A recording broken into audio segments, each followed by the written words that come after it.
All right, so we're going to actually have this recorded also, so if anyone's not here and they want to watch it, it'll be online. So Florida laws, I'm going to talk about something first, and Tom will like this one. If you don't know by now, at the end of this conference, we have a GoFundMe page for our JOPEC. Florida and Jersey have similar needs of running a PAC in order to stop providers from using wrong determinations for their designation, for patient access, for better care, and it takes money. So I have in my pocket a check, and I'm not even practicing in Jersey anymore. We just made out to JOPEC, our fund. So I think everybody should go to the GoFundMe page or do what I do, because I don't know electronics shit. I just write checks. And if it's even $100, it's going to really help, because they have to really go down to Trenton and they have to fight for keeping our profession solvent. So we were talking before, and I'll start all over again. There were 4 areas of concern that really affected the bills this year. I'm not going to talk about the abortion bill. I'm not going to talk about the, what everyone's calling, Don't Say Gay bill, because they really weren't relevant to the bills that FOMA and the Medical Society of Florida were trying to confront. They were, aside from that. They will affect our practices, but they weren't the bills we looked for. So there were 4 areas that we, in Florida, that they were after was preserving osteopathic medicine, medical liability, patient-centered access, and that was a lot with telehealth, and patient protection and scope of practice. And FOMA was very successful in supporting or having defeated a lot of these bills. A lot of them did die in discussion, as they do in every place else. So there were 3,685 bills introduced in 2022. But this is a good week, because when I gave this lecture last year, sessions weren't over yet. So I had a lot of like, well, did it pass or not pass? Well, this year we have all the answers except for a few. So anyone want to guess what % of bills were actually voted on and passed or rejected this year? 7%. Okay, so it's a very small quantity. So in this year, what was passed by the legislature that affected the medical community in COVID-19, this is more of a carryover. So in 2021, they said, if you're treating someone with COVID-19, you have immunity. Okay, you really can't be, unless you do something really out of the ordinary. But if you're doing reasonable standard of care and you're not being negligent, you're not going to be held accountable for anything that happens to the COVID-19 patient. So they expanded this for liability protection up till, I think, the end of 2023, actually. So we're going to go another year and a half, because COVID's really not over yet, where they have this protection for all providers. So DeSantis signed into law. It extends the application period of the liability protections, making them applicable to claims before June 1st, 2023. And so the net result is liability protection for another 14 months out through June of 2023. So FOMA did support that, and it was passed through legislation. Emergency care for minors. And there was a bill that came out in 21, which we discussed last year, that basically said that you don't have to have parental consent if it's a true hospital emergency. Said if you had to treat that patient now and you couldn't reach a guardian or a parent, you could proceed with medical care. So FOMA said, why can't we do this in the office? If I get someone who comes in, somebody brought him in off the street, so to speak, I can't reach the parents, I can't reach a guardian, can I treat? And that's what it's about. So it removed the requirement that emergency medical care or treatment for minors without parental consent be administered in hospital or college health services. Okay, so now it can be in the office as well. It broadened the exception to the general rule that medical treatment cannot be rendered without a patient's consent. So the restrictions on location were taken out. You still have to treat under the law. So it's really for emergency care. And you have to document that you tried, you couldn't reach, it has to be done, yada, yada. So it has to be a genuine emergency, as we just said. And the bill does not disturb the longstanding principle that children do not have the legal capacity to consent for treatment. So a 17-year-old patient, cannot consent for treatment, unless they're emancipated, of course. So everything has to follow the law. So telehealth. So people ask about telehealth, and what they basically did is they allowed telehealth to do prescribing of controlled substances. We talked about before about physical examinations and histories, and so how can you do that? But the key word, and I highlighted, was renewal. So you can do a 3, 4, and 5, not a Schedule II, through telehealth, but only if it's a renewal medication.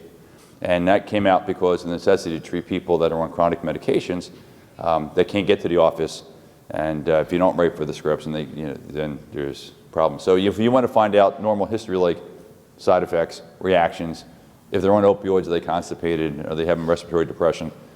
Okay, so there are appropriate questions to ask, and now you have the ability to renew that medication. So it did not pass in 2021, but FOMA got involved, and it was there. And telephone-only provision is removed, but telehealth can be Zoom or other conferences as well. Pharmacy benefits managers, basically in a nutshell saying, before this bill was passed and was supported by FOMA, if a pharmacy manager, I mean the healthcare manager for the pharmacy, okay, if they deny step care medications, this bill was to address that. So in the current form, before this was passed, it provides an enforcement mechanism for violation of established pharmacy benefits managers' order protections for licensed pharmacies. So under the current law, before this was passed, the Board of Pharmacy could not enforce violations. So a manager cuts you off a medication, the pharmacy board can't do anything, can't even smack your hand. So they said, that's crazy. So what did they do? They went to the Office of Insurance Regulation. Now they're saying, I can prosecute. So they're making it more transparent. So they took all these regulations, put them in the course of the Office of Insurance Regulation, and now they can respond. Financial penalties, they have to register, and things of that nature. So it's just making it more transparent for the managers who are telling you what drugs you can and cannot give, et cetera, et cetera. Okay, so step therapy. This is an interesting bill that was passed and also supported by FOMA. It grants protocol exemptions for step therapy for drugs, procedures, and courses of treatment. If an insurer or HMO denies a protocol exemption request, they have to give a written explanation, including the clinical rationale supporting the denial, transparency. And that's what was key in a lot of these bills. So if you want a change from a step therapy medication and you have reason and it's medically supported and they deny it, they can't just say no. They now have to give you written information and alternatives and explanations of why that was denied. So it's putting the onus on them to justify your denial. So FOMA felt that this was a way to ensure a patient have the opportunity for best medical care, et cetera, and this definitely makes it that way. And this bill requires the insurer to provide a clinical rationale for denial to bypass step therapy, basing such decisions on clinical data rather than bureaucratic, non-patient focused barriers, and we all know that means money. So just because a drug's expensive doesn't mean you can just flatly deny it if it has its advantages and benefits. So, and again, they have to be transparent and show everybody what's going on. In relation to that, treatment of drugs for schizophrenia, this, again, for step therapy, this is now allowing you to walk off the step therapy and get medications approved. It applies to more than just a Medicaid program. So it's an exemption from step therapy, prior authorization from the Medicaid patients. So it authorizes the approval of drug products or certain medications prescribed for the treatment of schizophrenia or schizotypal or delusional disorders for Medicaid patients who have not met the step therapy prior authorization criteria when the drug or certain medication meets specific criteria. If you have a patient who falls outside the realms of the drug A and you want to go to B, you have the right to submit that information, but you had to have clinical reasoning of why it should be approved. So it's just allowing your patients in Medicaid to step outside the normal step therapy if indicated. Under the measure, prior authorization for the medication must have previously been granted and dispensed to the patient in the previous 12 months to qualify for the exemption. So it was proven, it was tried. You put them on the step therapy medication, it didn't work. The indications for the medication were X, Y, Z. I need you to put them back on it. And that's what they're saying. Before they said no. Now they're saying you can. In practice, the pharmacy benefit, you can just read that on your own. Again, if there is a written documentation that is medically indicated, that's what they really want to see. Vaccines. I thought this is kind of weird, but FOMA really only monitors this one. They didn't have a pro or con. What allowing vaccinations to be is now you can be a pharmacy tech and administer vaccinations to kids, I believe, over the age of 2 and to adults. And there's a limitation on the vaccines, which we're allowed to administer. So these are techs who've had virtually no real medical training. They're not nurses, but yet now they're going to go through this quick course on how to administer vaccines, and I hope they're trained on what to look for. They have to be supervised, but nonetheless, they'll become certified before administering anything. Well, I don't know what that really means because their courses are really short. And then they have to do 6 hours every 2 years of continuing education. The certification, they did get approved, has to be approved by the Florida Board of Medicine and the Florida Board of Osteopathic Medicine. So the course just can't be put together by a couple of people that work at CVS or Walgreens and say, we're done. So it's 6 hours of immunization-related training, safe and effective vaccines, allergies, et cetera. But that's it, 6 hours. The nurses do more than 6 hours. I'm not sure what the pharmacy, and I couldn't find this information out readily, is what a pharmacist gets trained on how to give injections, because they're the ones who have to oversee all this. But that's it, 6 hours, and then 2 hours every 2 years. Question, we were talking about this before, is do they really need to get certified? I mean, yeah, and the answer is yes. But we'll see how that goes. So the supervision ratio changed up to 5, which I just said. So, it's going to be like a production line, and that's what it's going to come down to.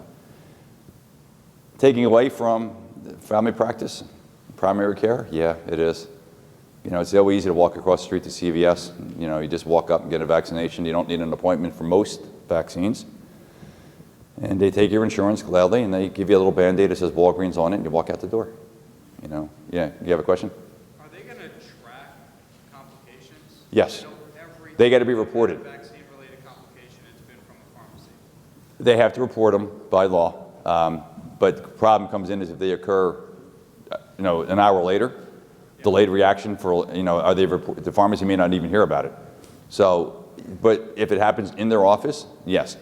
Better question is how many of these are really following protocols, like for the COVID vaccine? They give the injection, you're supposed to watch them for 15 minutes. Are they?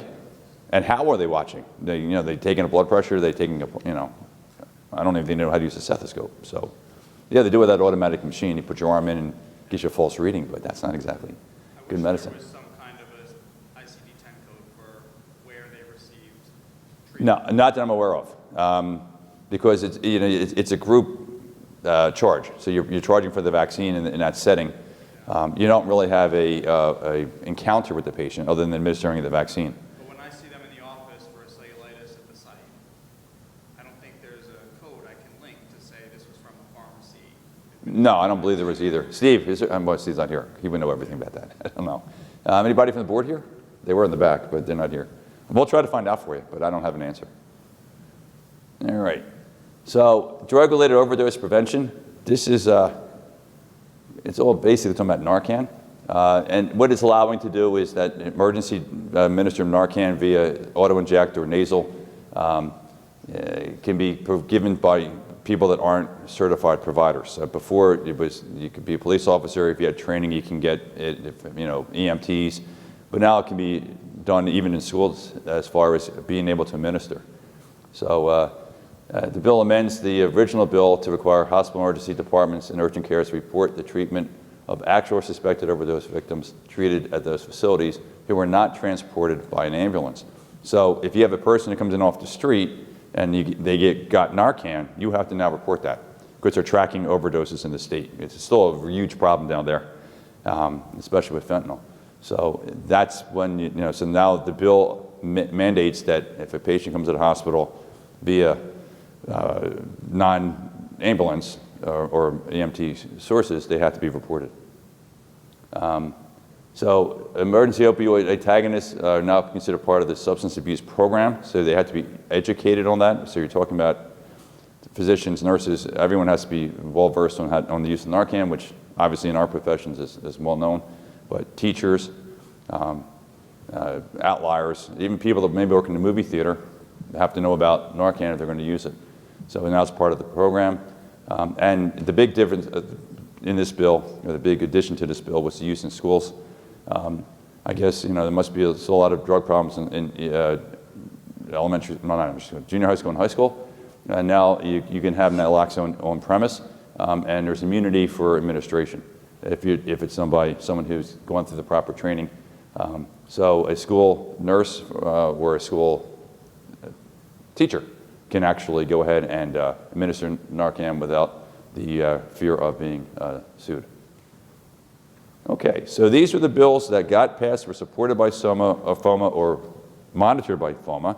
Now these are the ones that didn't pass and weren't adopted by legislature, and a lot of these were successfully opposed. This is when I say that you need your PAC, whether it be Joe PAC or whether it be FOMA. You need to support them because if they don't have the money to go in front of congressmen or representatives of the House and Senate for the state, these bills are going to get overwhelmingly passed, and we're going to be further up a creek without a paddle. So this is something that's been going on for years. I brought this up 2 years ago. I brought it up last year. The same pain in the ass. I'm sorry, Representative Roach. He keeps bringing up this bill that you can sue for your kids suffering. Now, understand in Florida, most of you know, I hope, you do not need to have malpractice insurance. You need to have a $200,000 binder secured by a bank, and you have to have letters up in your office, and patients usually sign forms say, I do not have malpractice insurance. So, but some doctors do.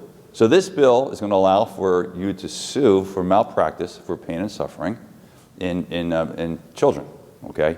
So the fear factor was, all right, we now just gave these plaintiff attorneys who run around with the sign to say, car accident, 1-800-411-PAIN. That's my favorite one. It's from an attorney, not even from a doctor's office. They're going to go after these cases because you have parents that are going to say, my kid's suffering with pains, and they're not even testifying, it's all the parents. Okay, he's got mental anguish. He doesn't sleep at night. They're going to start suing.